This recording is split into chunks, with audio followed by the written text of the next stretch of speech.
Chicago, 2:37 a.m. Franklin Hotel, 14th floor. Electronic music pulsed faintly through the walls. The luxury suite glowed with shifting LED lights in blue and purple, tracing the edges of the ceiling.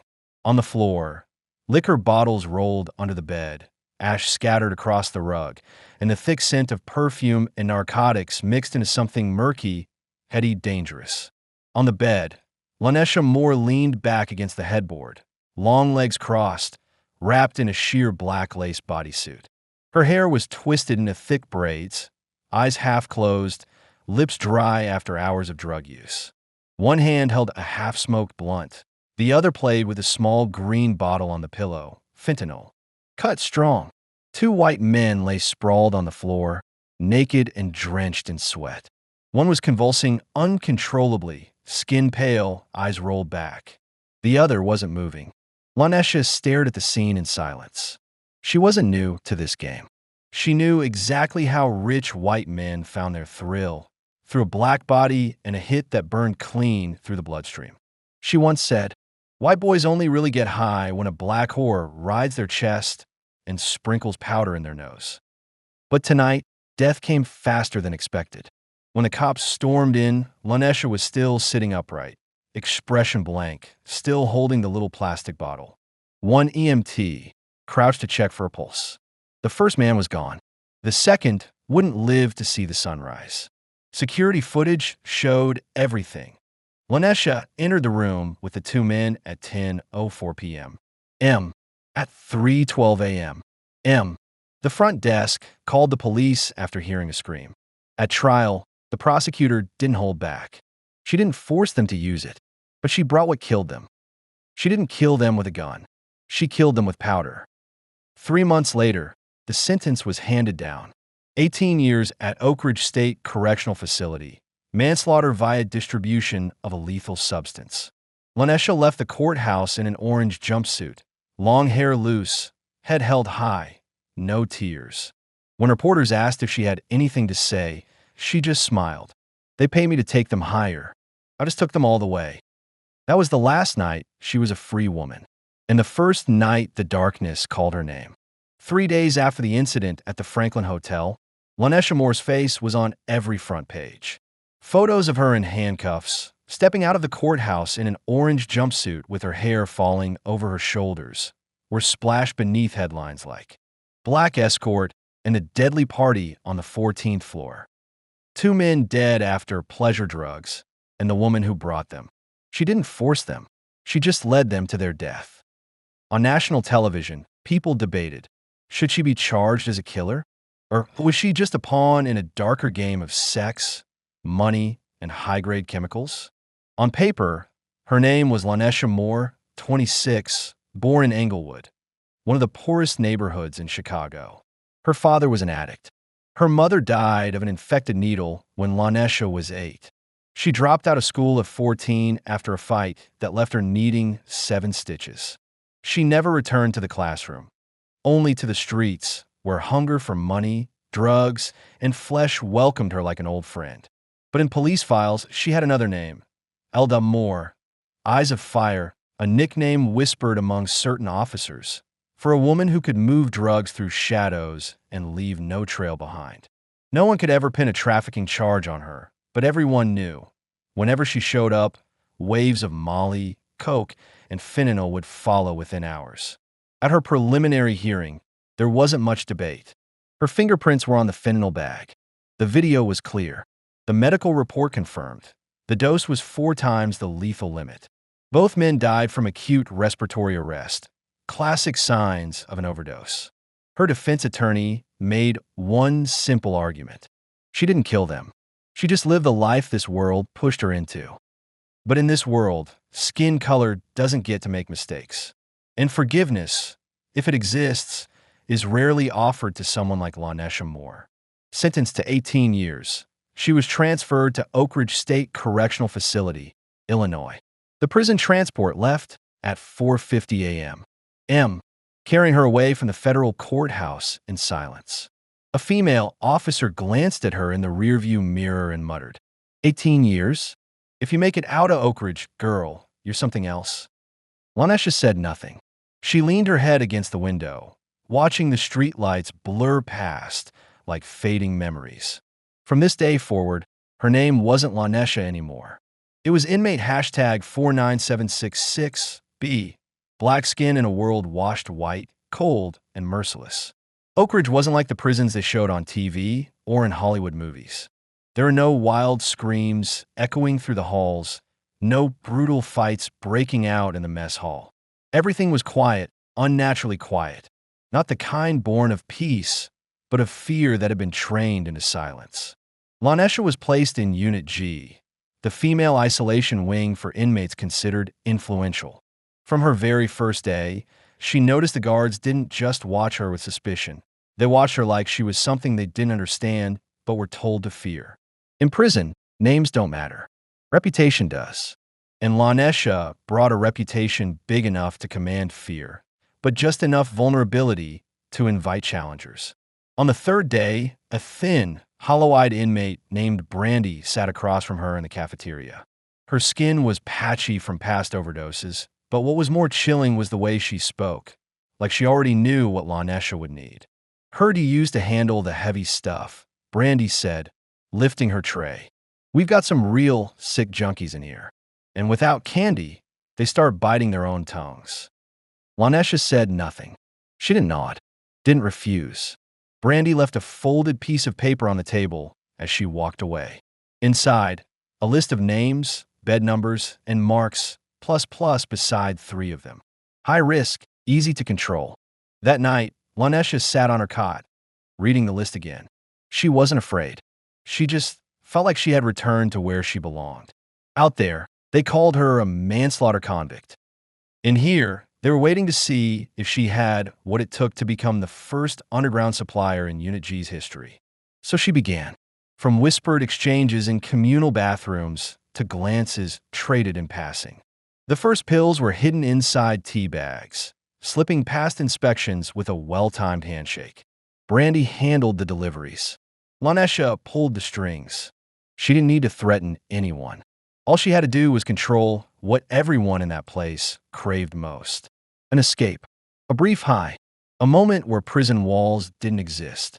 A former nurse named Angela, addicted to opioids, was the first to overdose. Found in the shower, foaming at the mouth.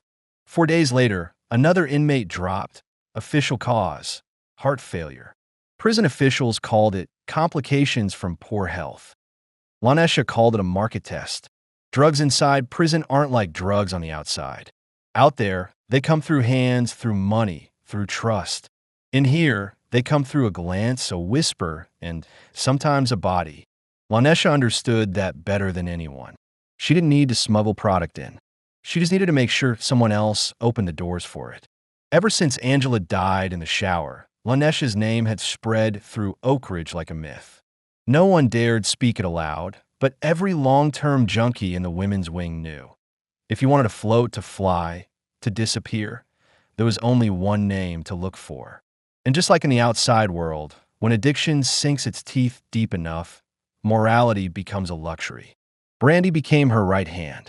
She handled the orders, ran the drops through quiet transfer stations in the prison, the laundry room, the kitchen, and even the busted toilet tank and block. Yeah, but to keep the flow running, Lanesha needed more. She needed someone on the other side, inside the system, someone who could overlook random inspections, fudge a report, or just look away long enough for one packet to slide through the bars. And then he showed up. Matt Harrow, 24, fresh transfer from a juvenile corrections facility.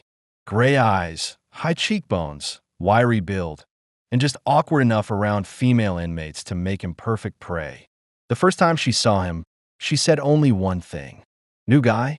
Try not to look at me like you've never seen a woman before." He blushed, turned away, but his eyes flicked back. Within 3 weeks, Lanesha launched her campaign. A glance held a second too long. A smile that lingered on her lips. A slow, deliberate, "Officer Harrow," said like every consonant was dipped in syrup. He started switching shifts to patrol her unit more often.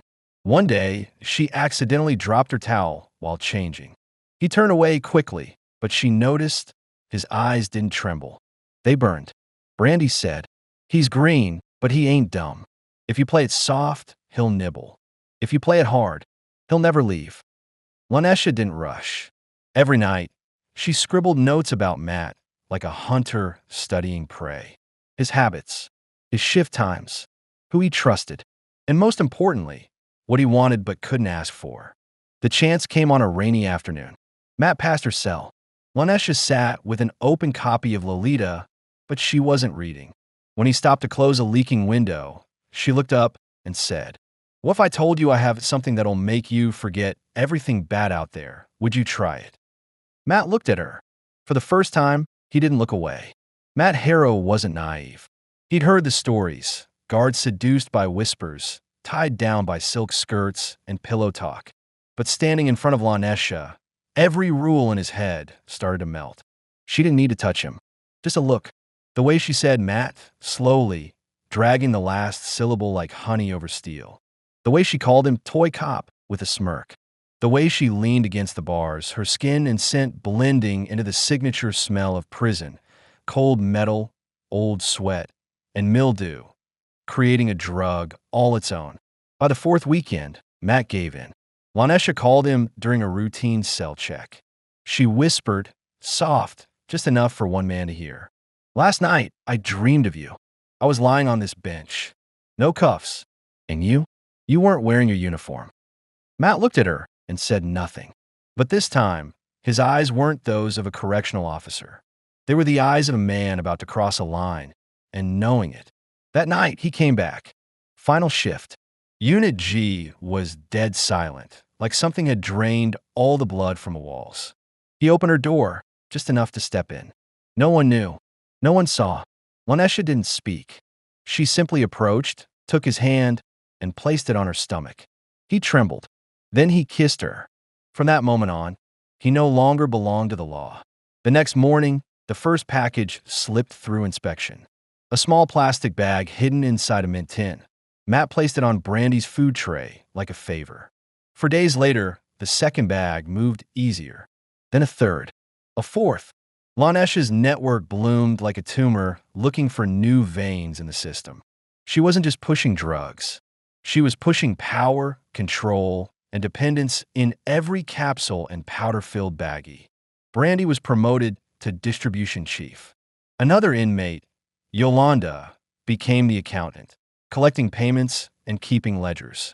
Everyone got a piece. But every piece belonged to Lanesha first. Matt, meanwhile, sank deeper. She didn't just give him her body, she gave him a dream. She painted him a future, the two of them escaping Oak Ridge, opening a roadside bar in Texas. He'd park cars. She'd count money. "You think I'll just be some washed-up trick when I get out?" "No, baby. I'm a businesswoman. I know how to turn filth into profit. And I just need one man who ain't afraid to get dirty." Matt believed her, or wanted to. And the scariest part was, Lanesha wasn't lying. From the moment Matt kissed her, Lanesha knew the game had changed. This was no longer seduction. This was control. Matt no longer walked with the stride of a corrections officer. He moved with instinct, with obsession, with sleepless nights full of images of a woman he knew he shouldn't want, but couldn't stop needing. And deep down, Lanesha didn't love Matt. She loved the feeling of owning someone who used to stand on the other side of the bars. Matt began volunteering for schedule changes just to work the G unit more often. He requested overnight shifts, claiming he wanted to challenge himself. No one questioned it. He had a clean record, strong evaluations. But inside, he had become part of the very network he was once trained to dismantle. Lanesha didn't need to speak much anymore. One glance, and Matt knew to deliver a package to Yolanda's cell. A small hand gesture, and he knew Brandy needed a refill. Everything flowed as smoothly as blood through a vein. But Matt started to change. He became anxious, volatile, jumpy. Some nights, after leaving Lanesha's cell, he would sit in the supply room alone, his eyes hollow, like he had lost something he couldn't name. One time, when Lanesha pulled him close for their usual ritual, he froze. "Do you love me?" Matt asked, his voice barely audible, like wind slipping through a cracked window. Lanesha looked at him. Her eyes softened. Her hand slid up the back of his neck, pulling him closer. I love the way you make me feel safe. Matt didn't ask again. On the surface, the system kept running like nothing was wrong. But inside Oak Ridge, Lanesha had become a true ghost. Anyone who spoke against her, transferred. Anyone who owed her, lost meals, got jumped in the bathroom, or overdosed quietly. She didn't have to touch anyone. All it took was a word. Brandy, now her closest lieutenant, began to feel fear. She once thought Lanesha was just a bold player. But now, Brandy realized she was the deck and Lanesha was the dealer. Matt kept slipping. He started using with Lanesha just to take the edge off, he said. But just a little happened more often. She poured for him. Not too much, just enough to blur the line between duty and desire. And as his mind drifted further, Lanesha was more focused than ever. On the outside, Matt Harrow still looked perfect. Shirt buttoned to the collar. Nameplate gleaming. Voice just firm enough to be respected, never feared. The female staff still whispered about his gray eyes. Eyes that never seemed to yell, even at the worst inmates. But no one saw the nights he sat alone in the guardroom, fingers rubbing the faint bruise on his neck, where Lanesha had once bitten him like a joke, and he'd let her. Inside, he was unraveling.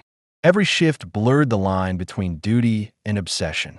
Every pass of the keys, every cell check, added a new layer of guilt. He knew it. He hated it. And yet, deep down, he wanted more. Lanesha? She didn't love Matt. She loved watching him fall. Watching a man in uniform lose himself in her. That was power. She didn't need to whisper anymore. She didn't need to seduce. All she had to do was look, and he followed. Matt started changing shifts. Volunteered for the graveyard. Requested G Unit so often it became routine. Nobody questioned it. His record was clean. But from the inside out, he belonged to her now. An anonymous letter arrived at the warden's desk. Check Harrow. Something's wrong, especially in G. It wasn't enough for an arrest, but enough for covert surveillance. They installed a hidden camera, not in the main hallway, but in the shadows of the women's restroom corridor. No one told Matt. The next week, the first package got caught. Not by a sweep, but by a curious female guard who flipped Yolanda's tray. Everything shifted. Signals were changed. Schedules rewritten. Paranoia, a set in like smoke beneath the door. Brandy called it first. She dragged Lanesha into the shower stall, locked the door, and whispered, "He's slipping. He's missing cues. Last week, I saw him staring at the new cam. Maybe he knows. Maybe he put it there." Lanesha stared into the mirror, wiped her face with a damp cloth. "He still comes to me," she said. "Still uses. Still trusts me. If he's setting me up, I'll see it coming." But she didn't. That night, Matt didn't show. For the first time in 7 weeks, someone else took the G Unit post. Sergeant Brown. Older. Quiet. Eyes sharp. He didn't pace. He watched. It didn't feel like a shift change. It felt like an audit. 2 days later, Brandy was gone. Rumors said transfer. But Lanesha knew better. Someone had cracked. Someone had talked. Matt came back a week later. He looked tired. Thinner. Pale. When their eyes met, he said, "We need to stop." She asked why. He didn't answer. Just stared. Like a man watching the fire he started burn through the last piece of home he had. No more drops made it in. Yolanda went silent. One of the lower-level girls overdosed, and she started talking. The system began to crack, not with screams, but with silence. And Lanesha, for the first time, understood. The game was no longer hers. Lanesha didn't panic. Or at least, she didn't show it. From the moment Matt returned with hollow eyes and a clipped voice, she knew. The countdown had started. It was no longer a question of if but when. A package didn't make it through. Brandy disappeared. Yolanda went silent. Supply inside the prison dried up like a vein cut wrong. The addicts started twitching, snapping at each other over stale candy or half-burned cigarettes. No one said her name out loud, but every eye stole glances at Lanesha's cell. The one with the late lights, the cleaner smell, the silence that felt more like pressure than peace. And then it happened. An inmate named Nora, 31 years old, a former massage therapist from suburban Milwaukee, arrested for ecstasy distribution, was found dead in the showers. Purple lips, bloodshot eyes. a stream of blood curling out her nose. Initial report, fentanyl overdose. No record of a drop. No intercepted package. The prison buzzed with whispers. This wasn't just smuggling anymore. This was murder.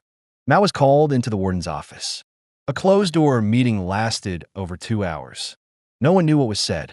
But afterward, a special investigation unit from the state was summoned. No warning, no announcement. They tore through the prison block by block, checking every tile, every vent, every drain, every stain. Everyone understood. Playtime was over. Lanesha sat on her bunk, staring at the little metal hook where her first stash had once hung.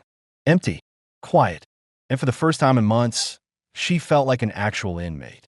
On the third day after Nora's death, Yolanda was pulled from the cafeteria in the middle of lunch. She didn't scream, didn't resist, just stood up and followed 2 plainclothes officers. One carried a thick folder. The other wore mirrored sunglasses and an earpiece. Hours later, word spread. Yolanda had confessed everything. The names, the routes, and worst of all, Matt Harrow. Lanesha was called to room 4A. No windows. Steel table. 2 chairs. Across from her sat a woman in a gray suit, her face sharp as granite. I'm with the State Criminal Investigation Division. We know you won't talk, but you should understand something. The addicts always die first, and the people who make them die, they don't get to die quickly. Lanesha said nothing. She knew the rules. Silence meant survival.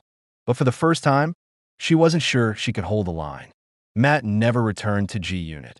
After Nora's death and the interrogation by the investigation team, Lanesha only saw him from a distance, standing beside the warden, wearing a headset, not smiling, not even glancing in her direction once. That look no longer belonged to the man who once trembled when she placed his hand on her chest. It was cold, it was official, and it had picked a side. The rumors spread like a virus. Whispers in the bathroom stalls. Someone traced a watermark on the wall tiles. Harrow equals federal. Lanesha didn't ask, but she knew. Matt had been planted from the beginning. That night, the cells locked early. No sirens, no announcements. Heavy wheels rumbled across the yard. Emergency lights flickered on. A gray, unmarked truck backed into the center of the prison like a silent beast. Doors slammed. Dozens of black-clad agents stepped out, the state's rapid response unit. Within 10 minutes, every cell was torn apart. Brandy was dragged out of isolation, wrists zip-tied. Yolanda had vanished from the distribution list. A prisoner named Kendra, the one who handled most of the trays, was face down on the floor, her ankles pinned beneath a boot. Lanesha sat calmly on her bunk, hands resting on her lap. No resistance.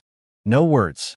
Then Matt walked in, no longer in uniform, wearing a fitted gray vest. Clean cut, a badge clipped to his chest. Special Investigations Officer, Am. Harrow.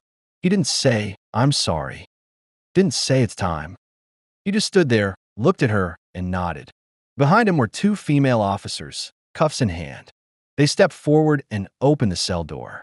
Lanesha Moore, you are hereby detained under charges of distribution of controlled substances within a correctional facility, causing death by supplying narcotics, manipulation, coercion, and inappropriate relations with correctional staff, and deliberate transmission of a communicable disease.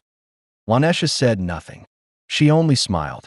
But it wasn't the smile that once made Matt kneel at the edge of her bed.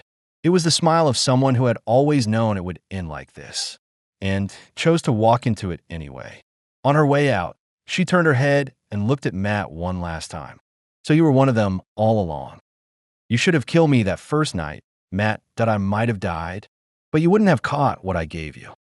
Matt didn't respond, and that silence, hard, cold, and unblinking, was the final slap she gave him. The news broke like a slow-burning bomb. Within 72 hours of the Oak Ridge prison raid, the name Lanesha Moore was everywhere. Front pages, primetime broadcasts, news tickers running nonstop. CNN, Vice.NYT, Fox, all shared one headline.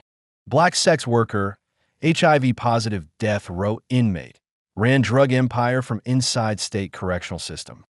The details read like a screenplay. the seduction, the manipulation, the sleeping with a prison officer, infecting him with HIV. The confirmed 3 other inmates infected, 2 of whom had already died. Human rights groups erupted. Prisoner advocacy organizations marched. And people across the country started asking the question no one in the system wanted to hear.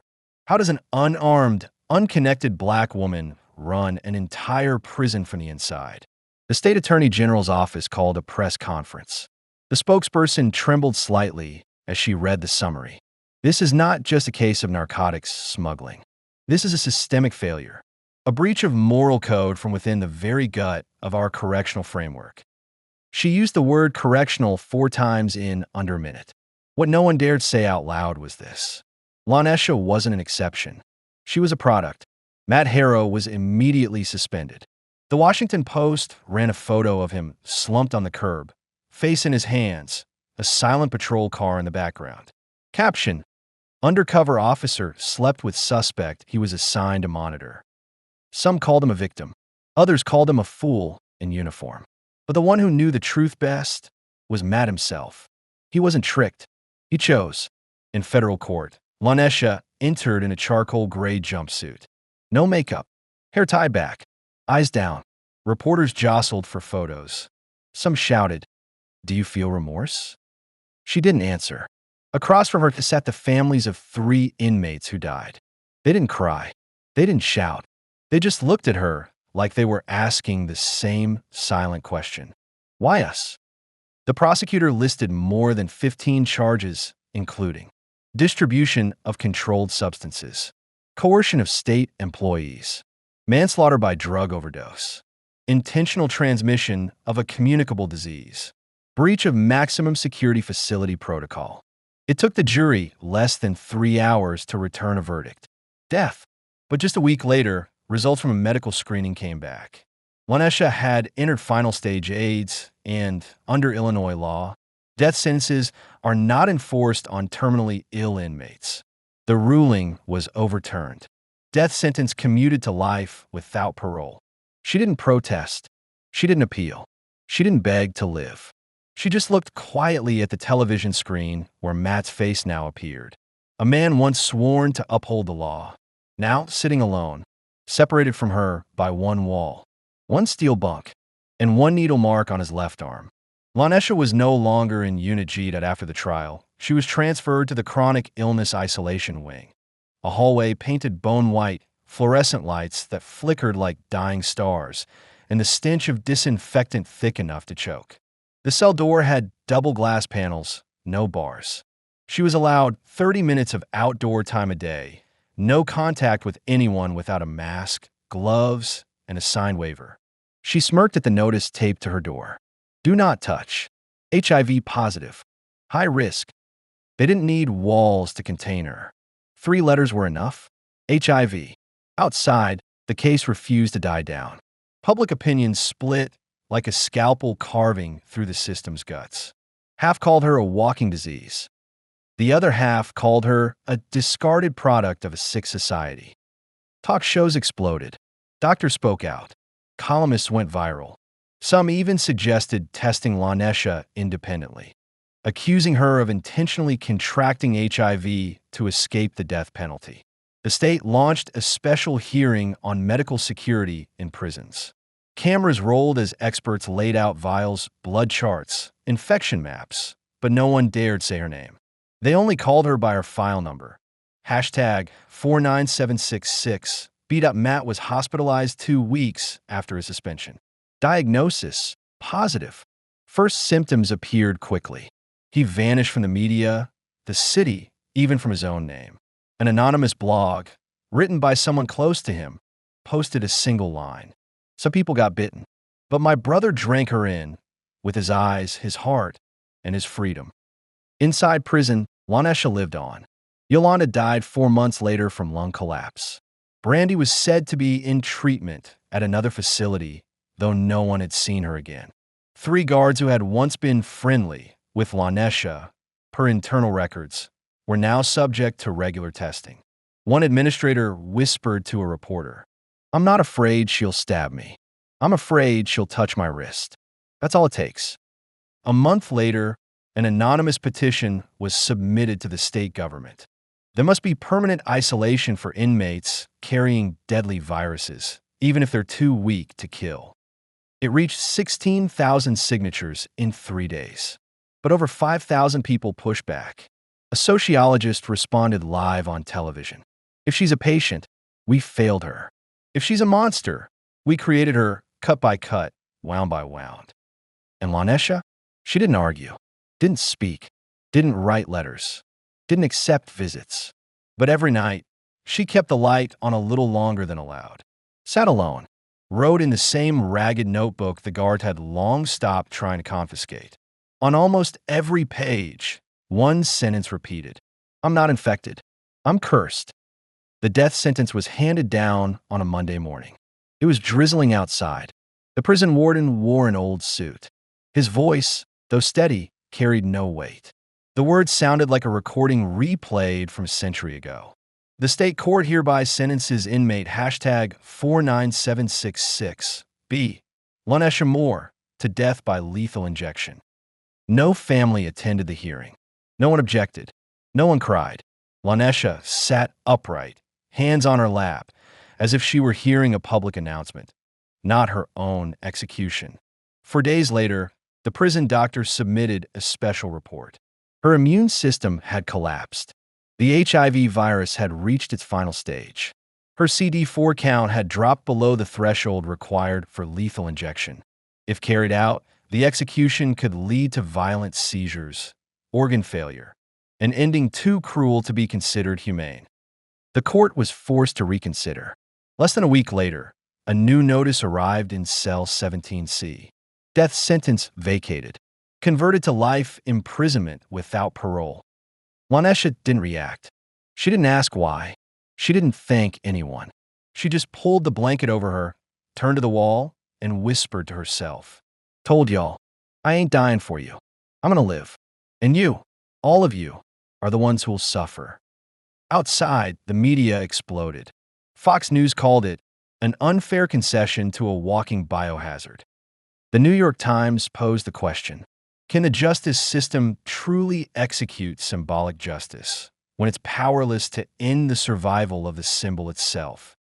At cafes, universities, on podcasts, people argued, should HIV/AIDS inmates be allowed to live indefinitely in the system? Should biological criminals be placed in permanent isolation? Or has society already failed by allowing hunger, abandonment, and skin color to write a human's fate? Inside, the guards were rotated every 3 months. No one wanted to stay too long. One new officer, just 23, asked during his first night on duty, "Is she dangerous?" The older guard answered, "No, not if you don't let your eyes meet hers. Not if you don't believe her smile." Lanesha remained, every day, silent, still writing, still staring through the slit in the door like there was light out there. Not sunlight, but the gaze of a world she had beaten simply by surviving. No one thought the name Lanesha Moore would still be spoken after the final sentence. But she didn't vanish. On the contrary, she spread. Activists called her a raw reflection of a dehumanizing and racially biased carceral system. Media headlines blared, "Lanesha, the inmate who survived death by testing positive. Criminal or symbol of defiance." An independent film studio in New York announced a documentary, 49766B Blood, Bars Belief. They requested 90 minutes of access to her. She declined, not out of fear, but because, "I don't need y'all to tell my story, when every one of you's already in it." An underground band released a track with a hook. "She ain't got no razor, ain't got no blade, but she'll cut you deeper than the games you played." On social media, the hashtag 49766B went viral. Some tattooed her inmate number on their shoulder. Some wrote dissertations on bodily autonomy and the black female prisoner. One fan page declared, "Lanesha doesn't need freedom. She already ran the system from the inside." On the other side, conservative groups demanded new legislation. Mandatory psych evals for all female inmates tied to drug crimes. No contact between staff and inmates with high-risk infections. Creation of a permanent isolation zone for inmates turned media figures. A senator stated on national TV, "If we don't control the narrative, crime will become legend." But no one could control Lanesha. She didn't write a book, didn't speak to reporters, didn't hire a lawyer, didn't release a statement. She just existed in a pale white cell, eating 3 meals off a plastic tray, and every night, opening the vent to breathe in a little air. Guards said she didn't feel like an inmate. They said she felt like someone who had already died, but refused to leave. And that, above all, was what made people fear her the most. The list started with 4 names. For individuals who once worked inside Oak Ridge, 3 guards, 1 in-house doctor, all tested positive during the same round of routine medical screenings. All had prior close contact with inmate hashtag 49766. All had once said, "I know how to keep my distance." All were now infected. The state health department launched an investigation, not to cure anyone, but to locate the procedural breach. They called it uncontrolled secondary exposure. The media called it what it really was: the curse of Lanesha Moore. Matt Harrow's name wasn't on the published list. No one knew where he was. A private source claimed he was in inpatient care at a private clinic, forbidden from receiving visitors. Some said he had tried to take his own life. Others whispered that he still kept a single photograph, a grainy frame captured by a hallway camera. The first night, he stepped into Lanesha's cell. Out in the world, fewer people said her name aloud. But those who remembered everything. A college professor once wrote, "Not everyone who contracts HIV gets convicted, but Lanesha made the act of judging her carry its own infection." Inside the prison, guards feared getting too close. One rookie muttered too loudly on an overnight shift, "She ain't got nothing left to lose, right?" He was reassigned the next morning. No official reason was given. Only rumors that she had stared at him for too long, and that her smile kept him awake for 3 nights straight. Lanesha still lived. Not stronger, not weaker, just present, like a wound that wouldn't close in the minds of those who tried to erase her. One doctor once said, "If medicine is science, she's the anomaly. Not because of the virus she carries, but because of how she makes others catch it." And that, above all else, was the most terrifying part. 10 years after the trial, Lanesha Moore was still alive. Her name was no longer in the news, no longer in public health reports, no longer hashtagged or shouted at protests. But in the prison's internal logs, every time someone saw inmate file hashtag 49766, someone still flinched, as if the name carried a dust no one could quite brush off. She was no longer in medical isolation. Her condition had stabilized. Antiretrovirals kept her HIV in check, not cured, but enough to live. The administration moved her to the recovery unit, a ward for elderly and chronically ill inmates. Each morning, she was allowed to water a small garden. She grew mint, basil, a few cherry tomatoes. She didn't talk much, but the younger girls often came to ask how to mix soil, how to keep the plant from rotting. One asked, "You used to sell drugs, right?" Lanesha looked at her for a long time, then pointed at the tomato plant. "Don't give it too much water. It'll drown before it grows." Matt Harrow remained missing. No one knew if he was alive. Some said he moved to Canada, changed his name. Others said he lived on a small farm. No phone, no internet. Lanesha never asked. She didn't need to know. One day, the prison hosted a writing event. Outside volunteers came in, ran a small contest. Lanesha didn't participate, but a female officer submitted one of her old journal entries and signed. 3 weeks later, a letter came back. "We'd like to publish your piece in Voices Beyond Stone. Would the author be willing to use her real name?" Lanesha didn't respond, but on the return envelope, she wrote one line: "If you need a name, use this one, the one who survived." The following spring, the prison reopened its gardening program. Lanesha was selected as a mentor. Once a week, she stood in the yard, watering cans in hand, speaking slowly to a group of inmates in gray. "Don't let anyone teach you to live. Like there's only one way you're allowed to." A new girl, barely 22, asked, "Were you really who they say? Someone who killed? Someone who gave people disease?" Lanesha lifted her chin, looked straight into the sunlight. "You think a plant that grows through concrete is something to be ashamed of?" The girl didn't answer, then quietly shook her head. That afternoon, for the first time in years, Lanesha smiled. Not a smirk, not a sneer, but a small, real, living smile. Someone had chalked a message on the garden wall. Even weeds bloom if the sun is kind enough. No one claimed to have written it. But when a guard asked if they should wipe it clean, Lanesha said, "Leave it. Somebody might need to read it one day." And in the end, she wasn't pardoned, wasn't released, but she was allowed to live as a person. And sometimes, that's enough.